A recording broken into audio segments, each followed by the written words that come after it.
A special thank you to each of our subscribers who make this channel possible. Here's today's story.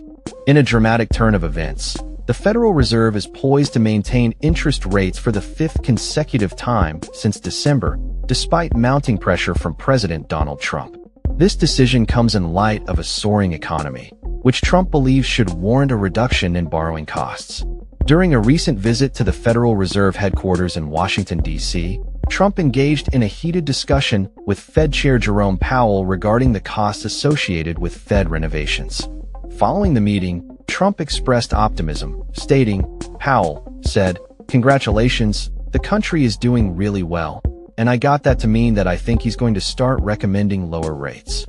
The president's remarks suggest he is hopeful that Powell will advocate for a rate cut in the upcoming Federal Open Market Committee (FOMC) meeting, which is set to release a policy statement later today. Trump has been vocal in his demands for lower interest rates, asserting that the current rate range of 4.25% to 4.50% should be slashed to as low as 1%.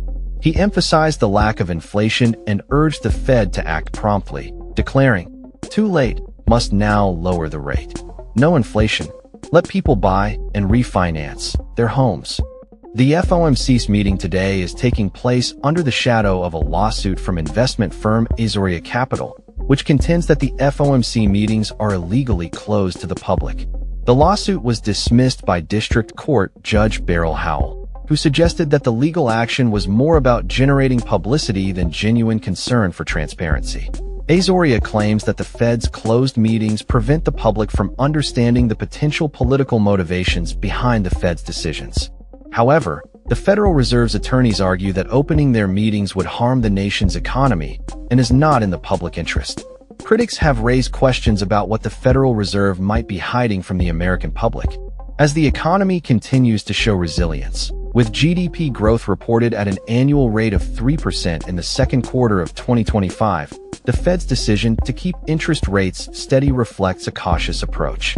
While Trump has called for aggressive rate cuts, many economists warn that such actions could lead to inflation, which has already seen a slight uptick from 2.3% in April to 2.7% in June. The Fed's dual mandate of maintaining low unemployment and inflation complicates the decision-making process. Despite Trump's insistence that the economy is strong enough to warrant lower rates, Fed officials remain hesitant, citing the need for stability as the ongoing trade tensions and tariffs pose risks to the economic landscape. The Fed's stance has frustrated Trump, who has publicly criticized Powell for his reluctance to lower rates, labeling him a numbskull who hinders home buying opportunities.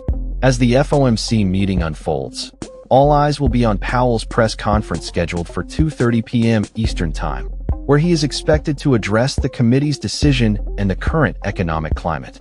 With the labor market data set to be released soon, the implications of the Fed's interest rate decisions will be closely monitored by both policymakers and the public alike. That's all for this story. We upload videos every day covering many different subjects, so hit that subscribe button to stay informed. Thanks for watching.